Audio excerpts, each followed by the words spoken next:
The afternoon Marcus Pelham's 16-year-old son drove a Jeep Cherokee through the side wall of my garage at 11 miles per hour. I was 30 feet away in my backyard, pruning the apple tree I had planted 7 years ago when we moved in.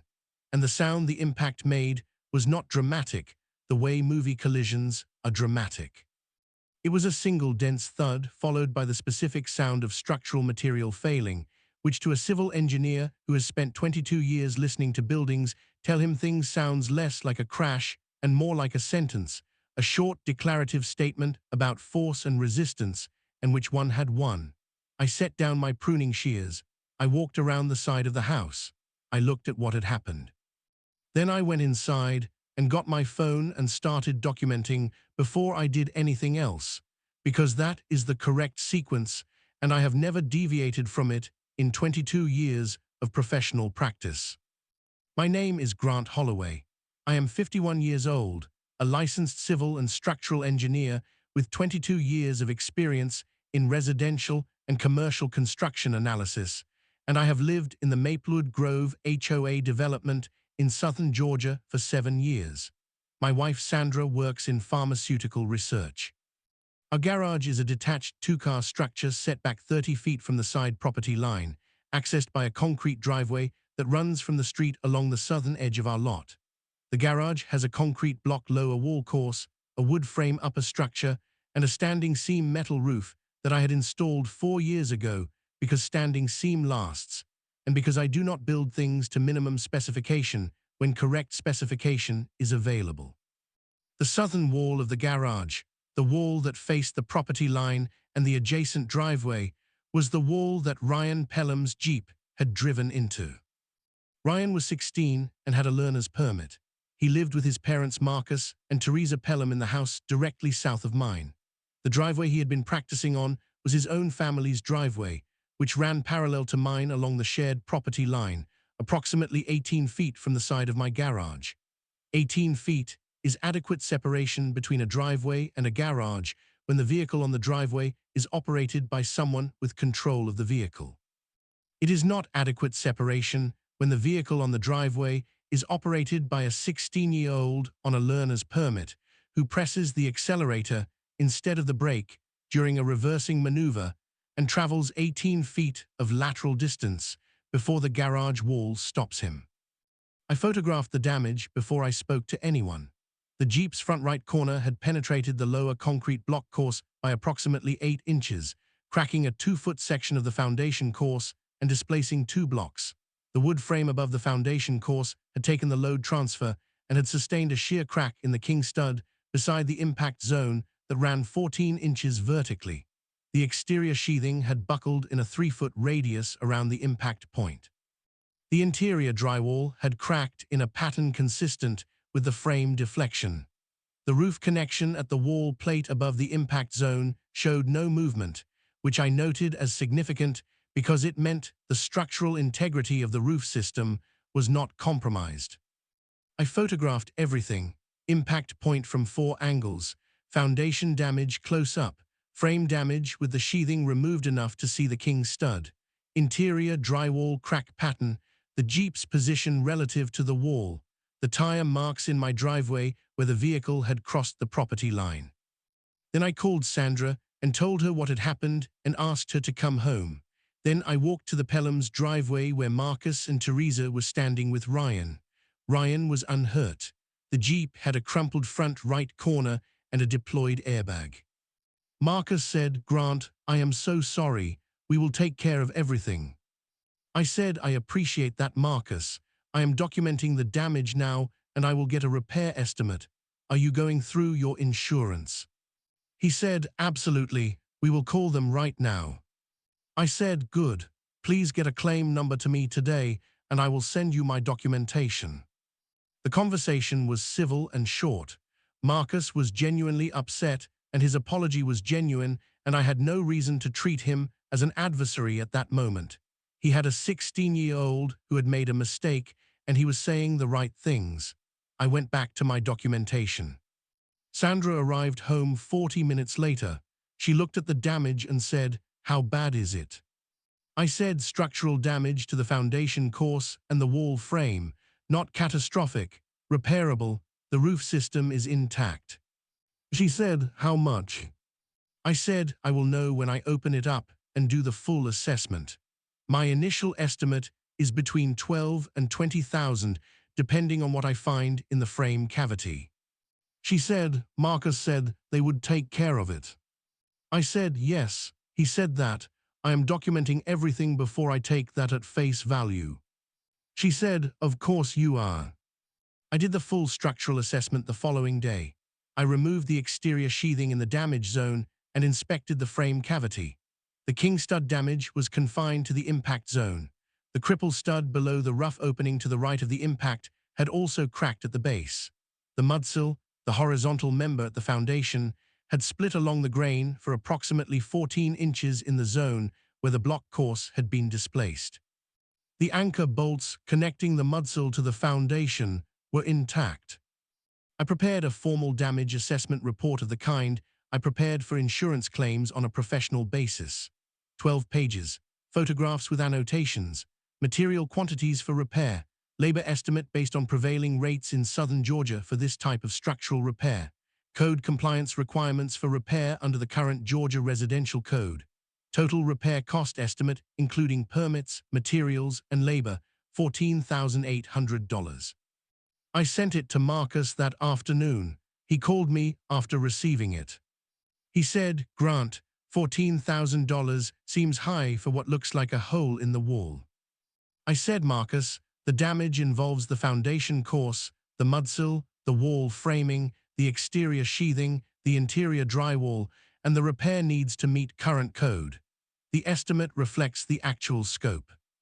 He said, I am going to have my insurance company look at it. I said that is the appropriate process. Please give me the claim number and adjuster contact information when they assign one. He said, I will. He called back 2 days later with an adjuster's name and a claim number. The adjuster, a man named Terry Walsh, called me the following day and said he would be at my property Thursday to assess the damage. I said I would be there. Terry Walsh arrived Thursday morning with a clipboard and a camera. He spent 40 minutes at the garage. He looked at my documentation report, which I had printed for him, and he looked at the damage, and he took his own photographs. He was professional and thorough, and at the end of his inspection he said, Mr. Holloway, I want to be straightforward with you. Your damage assessment is consistent with what I am seeing. My estimate is in the same range. I said, good. When can I expect a determination? He said, within 2 weeks. The determination arrived in 9 days. It was not from Terry Walsh. It was a letter from the Pelham's insurance company, a firm called Meridian Residential, signed by a claims manager named Robert Crane. The letter said that after reviewing the claim and the circumstances of the incident, Meridian had determined that the damage to my garage did not meet the threshold for covered property damage under the Pelham's liability policy, because the incident had occurred on the insured's own property during a supervised driving practice session, and the policy's supervised driver exclusion applied. I read the letter twice, then I called my attorney. His name was James Waller, the property and regulatory law specialist I had used before. I read him the relevant paragraph. He was quiet for a moment. Then he said, a supervised driver exclusion in a homeowner's liability policy applies to incidents involving the insured's own property. The damage was to your property. The exclusion should not apply. I said, that is my reading too. He said, I want to see the full policy. Do you have access to it? I said, I can request it through the claim number. He said, request it today. I requested it. Meridian sent the policy document within 3 days. James reviewed it and called me. He said, the supervised driver exclusion is in the policy and it is worded the way they described. However, it applies to bodily injury and property damage claims arising from the use of a motor vehicle by a resident of the household who holds a learner's permit. The exclusion is intended to push vehicle incidents to the auto insurance policy rather than the homeowner's policy. I said, so I should be claiming against their auto insurance.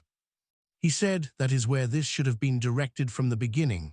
Their homeowner's adjuster apparently evaluated it without properly determining which policy applied.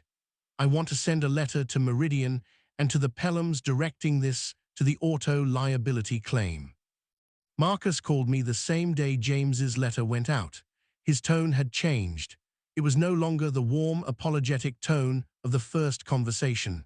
It had a tighter quality, the tone of someone who had been managing a situation and had just encountered a complication. He said, "Grant, our auto policy has a $2,000 property damage limit for incidents involving learner drivers. We are looking at a significant gap." I said, "Marcus, the damage to my garage is $14,800. Your son drove his vehicle through my wall. I need that repaired." He said, "We understand that, but our coverage does not fully cover it." I said, "Coverage limitations are a matter between you and your insurance companies. The damage is $14,800 and I need it repaired." He said, "We are hoping you will work with us on this." I said, "What does working with you mean specifically?" He said, "We are thinking we could cover the $2,000 from the auto policy and perhaps contribute another $2,000 out of pocket, and then maybe the HOA could cover the rest, since the garage is a community structure." I sat with that for a moment. I said, "The garage is my private property. It is not a community structure. The HOA has no liability for damage caused by your son's vehicle. I need to be clear that I am not going to pursue the HOA for this, and I would strongly advise you not to attempt to involve them either." He said, "We are just exploring options." I said, "Explore them with your insurance brokers and your attorney. I am going to send you a formal demand letter this week." James sent the demand letter within 3 days. It was specific and complete. It demanded $14,800 for the documented structural damage to my garage, gave 30 days for payment or a payment plan agreement, and noted that failure to respond appropriately would result in civil proceedings. Marcus did not respond within 30 days. On day 27, I received a letter from Marcus's attorney, a man named Philip Cross, that proposed a settlement of $4,000, citing the insurance coverage limitations and what Philip described as Marcus's good faith efforts to resolve the matter. James called me after reading Philip's letter. He said, $4,000 on a $14,800 documented claim with a formal engineering assessment is not a good faith offer. It is a low anchor. They are hoping you will meet them somewhere in the middle because you want this resolved." I said, "I do not want to meet them in the middle. I want my garage repaired." He said, "Then we file in small claims or superior court. The documented claim is strong. You have a professional engineering assessment, photographic evidence, the adjuster's verbal confirmation that your estimate was consistent with his assessment, and you are the structural engineer of record for the damage analysis." I said, "File it." He filed in superior court the following week. The complaint was straightforward. Vehicle operated by the defendant's minor child damaged my property. Documented repair cost is $14,800. I am requesting that amount plus legal fees. The Pelhams' response through Philip Cross had 2 components. The first was a counter-assertion that my repair estimate was inflated and that the actual repair cost was closer to $4,000 based on a competing estimate they had obtained from a contractor named Gary Tulane. The second component was something I had not anticipated. Philip Cross sent a formal complaint to the HOA asserting that my garage had been built in violation of the community's setback requirements and that the violation had contributed to the damage by positioning the structure too close to the property line. I called James after receiving the HOA complaint notification from Rachel at Greenway Property Services. I said, "They are arguing my garage is too close to the property line." James said, "Is it?" I said, "The setback requirement under the Maplewood Grove CC and RS for detached accessory structures is 10 feet from the side property line. My garage is 32 feet from the side property line." James said, "32 feet." I said the survey is on file with the county. I had it resurveyed when I installed the new roof 4 years ago. James said, they filed a setback complaint against a garage that is 32 feet from the property line when the requirement is 10 feet. I said, yes. He was quiet for a moment. Then he said, Philip Cross is either working from incorrect information about the setback, or he is making a tactical filing he does not expect to survive. Hopping it muddies the underlying liability question. I said, which do you think? He said, I think he obtained the complaint from Marcus without verifying the survey. I think Marcus told him the garage was close to the line and Philip took that at face value. I said, the survey will close it. He said, I will file the survey with the HOA today and respond to Philip with it as well. Rachel received the survey the same day and called me within an hour of receiving it.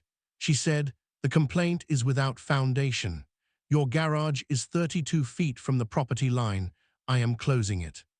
She closed it the same day. Gary Tullane's competing estimate arrived through Philip's office. It was 2 pages and assessed the damage at $4,200. I reviewed it as a structural engineer. The estimate covered cosmetic repair of the exterior sheathing and drywall without addressing the foundation course damage or the mudsill split or the king stud crack. It was an estimate for making the wall look repaired rather than an estimate for making the wall structurally repaired. I prepared a written technical response comparing the 2 estimates line by line, identifying the scope items that Tullane's estimate omitted and explaining the structural consequences of each omission. I sent it to James, who sent it to Philip, and filed it with the court. Philip called James after receiving the technical comparison. James told me later that Philip's tone had changed in a way that suggested he had reviewed the comparison and understood the problem with Tullane's estimate. Philip said Marcus wanted to discuss a settlement. James said, the demand is $14,800 plus legal fees. If Marcus wants to discuss a settlement, he can start there. Philip said that number is not achievable given the coverage situation. James said the coverage situation is Marcus's problem to resolve. Grant did not choose Marcus's insurance policy. Grant's garage has $14,800 of structural damage caused by Marcus's son. Philip said Marcus is prepared to offer $8,000. James said no. Philip said $10,000. James said $14,800 plus legal fees, which are now $4,200. Total $18,000. Philip said that is the full demand plus fees. James said yes.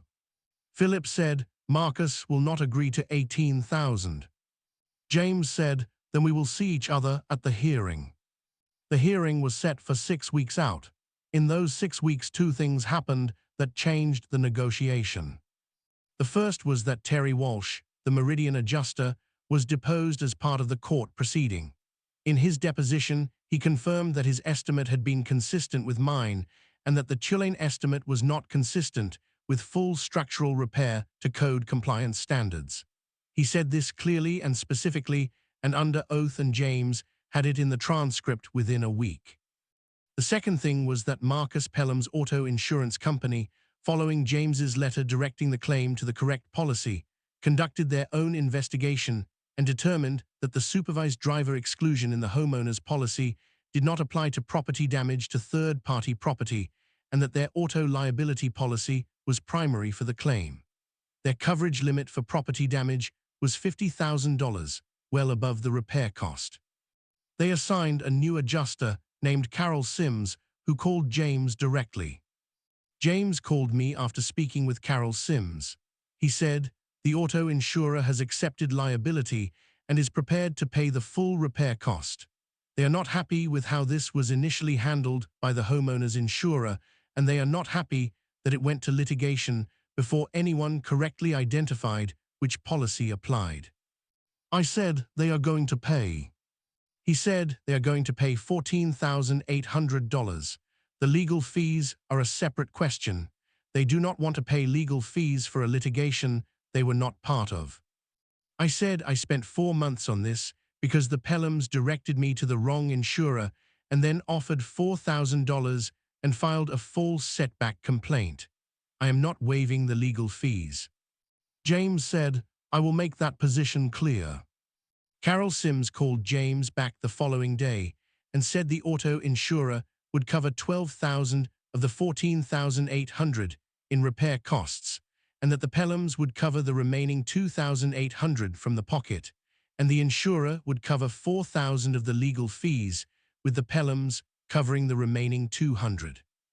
Total payment to me, $14,800 in repair costs and $4,200 in legal fees, $18,000, exactly what James had demanded. Marcus called me the day the settlement was finalized.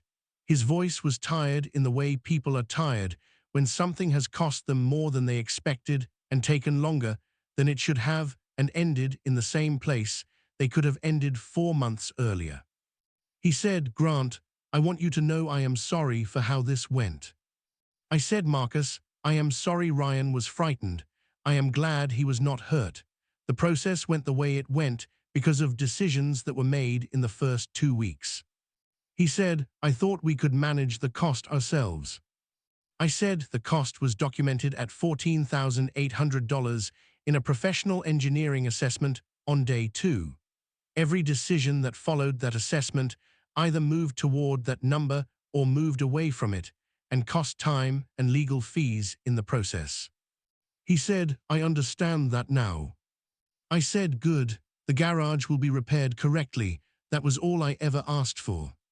He said, yes, I know. The repair contractor started the following Monday. I project managed it myself because I was the structural engineer of record and because I do not leave structural repairs to chance. The foundation course was correctly repaired with new blocks set in Type S mortar. The mudsill was sisted and the damaged section replaced. The king stud and cripple stud were replaced to full height. New sheathing, new exterior finish, new interior drywall. The repair passed inspection on the first submission. Sandra walked through the finished repair on a Saturday morning. She ran her hand along the new sheathing and said, you would never know. I said, that is the standard for a correct repair. She said, how does it feel? I said, it feels like the right outcome arrived through an unnecessarily complicated path. She said, the right outcome arrived. I said, yes, it did. Art Simmons came by that afternoon and stood at the edge of the driveway looking at the repaired wall. He said, good as new. I said, better than new. The new framing members are higher grade than the original. He said, you upgraded while you were at it. I said, I was in there anyway. He looked at the wall for a moment. He said, the Pelham boy all right. I said, he was not hurt. He has not driven since the incident as far as I know. Art said, probably needs a wider driveway. I said, probably needs more practice before he drives again. Art nodded and went home. The documentation folder was on my desk.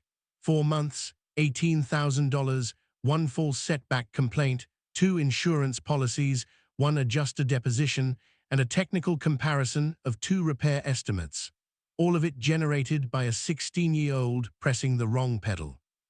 I filed the folder in the cabinet where I kept completed project records. The garage wall was repaired correctly. The roof connection that had held throughout was still holding. The standing seam metal roof was exactly as I had installed it 4 years ago, built to last, correct specification, ready for whatever came next. Some things you build to last because you know that things come next. That had always been the correct approach. It had been the correct approach this time too. Thumbnail text, they offered him $4,000 for $14,800 in damage, then filed a fake complaint.